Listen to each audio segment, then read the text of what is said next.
I started my activism in 2009. Yeah? Shall I give a brief history to my work? Yeah, do that. I was born in Luton in 1982. Luton's a town that's 30 miles north of London. When I was born in 1982, there was 145 mosques. Okay. How big is Luton? It's 200,000 population. And how many mosques? 45. Okay. 45. Luton was named by the CIA as the epicenter for terrorist activities across Europe. The fertiliser bomb plot was planned in Luton. The 7/7 attacks, they got their bombs in Luton. The Stockholm bomber was radicalised in Luton.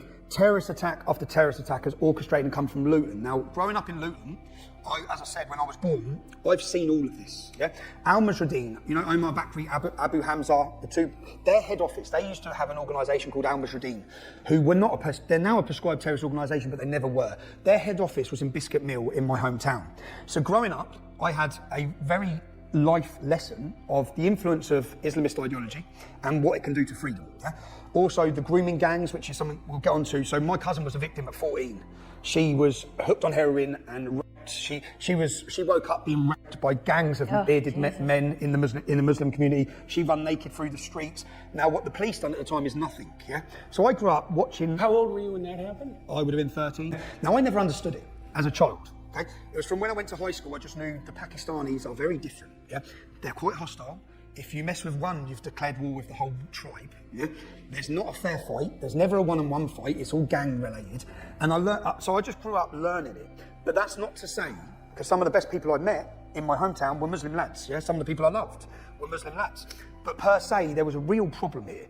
And I grew up watching it, learning it. And Al Mujahideen, my first activism was in 2004. What was I then, 20?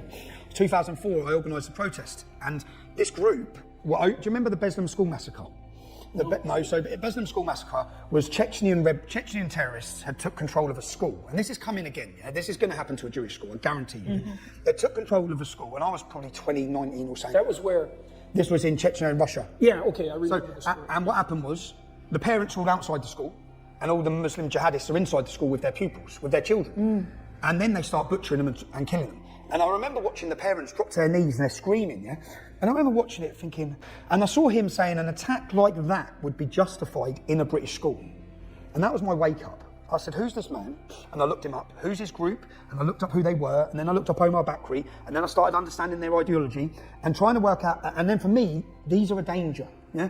So then I organised and I looked, and they used to have a stall set up. So we have a Don Miller's Bakery, a famous, it's like your Tim Hortons, yeah? We have a bakery chain in Luton Town Centre.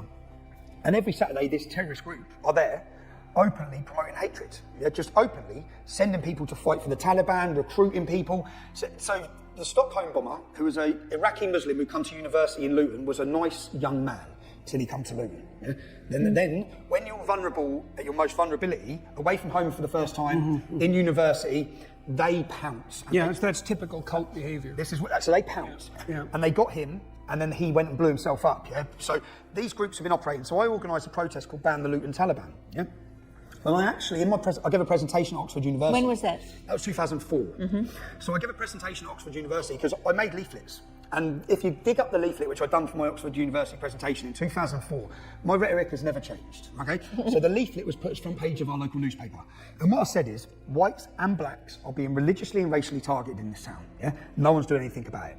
There's a total two-tier policing operation in this town where they get away with what they want. The Islamic community get away with what they want. The police do not know how to deal with these problems. I went on to say that they use drugs as a weapon against our community to get our children into paedophilic practices, which is what's now known as grooming. Now, when I made this, and I was a young man, yeah, and I organised it with my friends. We go to football together. Luton's one of the most. It was voted the roughest town in Great Britain. Yeah? It's a rough place. But what makes it rough? They were hat makers. We were hat makers. What made you rough? That's all that mercury. That's the history. Oh, maybe. Luton's it's a poverty-stricken town with a lot of problems, regardless of Islam. Mm-hmm. Luton has a lot of problems. It's a rough environment. The levels of violence are as high as anywhere in the UK. What you grow up thinking is normal actually isn't normal. Mm-hmm. You grow up with a level of violence in your school, on your streets, or the way to solve things is through violence, and it's a poor town. Yeah. So I organised this group. About 200 of us turned up, Englishmen. So you actually had put your finger on them? I put my finger on them. And I named in the leaflet, what I named in the leaflet was the link between the street drug gangs we have a gang called the Gambinos. They're not very original. They're a Pakistani group, but they've called themselves the Gambinos. And 4 years later, the national newspaper, so in 2004, I named them in my leaflet and say, we've had enough of the gangs with their heroin, and we've had enough of the jihadists all combining.